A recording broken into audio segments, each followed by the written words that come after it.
گلگت بلتستان کے ہر علاقے میں چھپی کہانیاں اور پراسرار قصے ہیں۔ یہاں آپ کو پریوں کے قصے ملیں گے اور کبھی جنات، انسانوں یا چڑیلوں کے خوفناک قصے بھی۔ آج میں آپ کو ایک ایسی ہی کہانی سنانے آیا ہوں جسے گلگت میں شری بدت کے نام سے جانا جاتا ہے۔ یہ کہانی ہے شری بدت کی، جو گلگت کے آخری بدھ حکمرانوں میں سے ایک تھا اور اپنی پوری زندگی ظلم و بربریت سے بھری گزار دی۔ کہا جاتا ہے کہ شری بدت نے اپنی بھوک مٹانے کے لیے گلگت کے قدیم پولو گراؤنڈ میں واقع قلعے میں ایک عجیب و غریب روزمرہ کا معمول بنا لیا تھا۔ ہر رات اس کے کھانے میں ایک بکری کا بچہ پیش کیا جاتا، لیکن ایک رات جب گوشت خاص طور پر لذیذ لگا اور وزیر سے دریافت کرنے پر یہ معلوم ہوا کہ بکری کا بچہ جو پیش کیا گیا تھا اسے انسانی دودھ پلایا گیا تھا، اسی لمحے شری بدت کے ذہن میں ایک خوفناک خیال آیا کہ اگر دودھ پلانے والی بکری کا بچہ اتنا لذیذ ہو سکتا ہے تو انسانی بچے کا گوشت کتنا لذیذ ہوگا۔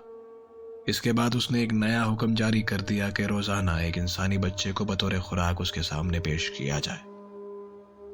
یہ حکم سن کر گلگت کے باسیوں کے دل خوف و ہراس سے بھر گئے، مگر بادشاہ کے حکم کو نظر انداز کرنا کسی کے بس میں نہ تھا، لہٰذا لوگوں نے مجبوراً اس کا حکم ماننا شروع کر دیا اور ہر روز ایک انسانی بچہ بادشاہ کے سامنے پیش کیا جانے لگا۔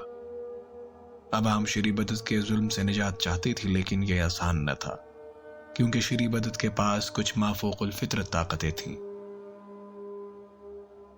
اسی دوران ایک بہادر شخص ازر و جمشید گلگت میں داخل ہوا۔ وہ اپنے دو بھائیوں خسرو اور شمشیر کے ہمراہ ہنزور نگر کو فتح کر چکا تھا اور اب گلگت کا رخ کر رہا تھا۔ لیکن اس کہانی میں ایک رومانوی موڑ آیا جب ازرو کی ملاقات شری بدت کی بیٹی نور بخت سے ہوئی اور دونوں کے درمیان محبت نے جنم لیا۔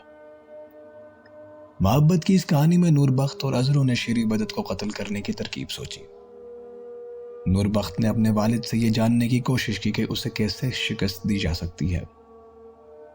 شری بدت نے اسے بتایا کہ صرف آگ ہی اسے ختم کر سکتی ہے، کیونکہ اس کی زندگی مکھن کے بت میں ہے جو آگ سے پگھل سکتا ہے۔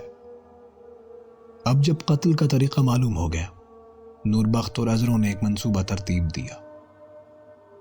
گلگت کے باسیوں کو دعوت دی گئی کہ ایک جشن کے بہانے شری بدت کو اسٹیج پر لایا جائے جس کے نیچے ایک بڑا گڑھا کھودا گیا تھا۔ جشن کی رات کو گلگت کے باسی جلتی ہوئی لکڑیاں ہاتھوں میں لیے شری بدت کے قلعے کی طرف بڑھے۔ پلان کے مطابق شری بدت اسٹیج پر پہنچا، جہاں وہ گڑھے میں جا گرا اور لوگوں نے فوراً آگ بھڑکا دی۔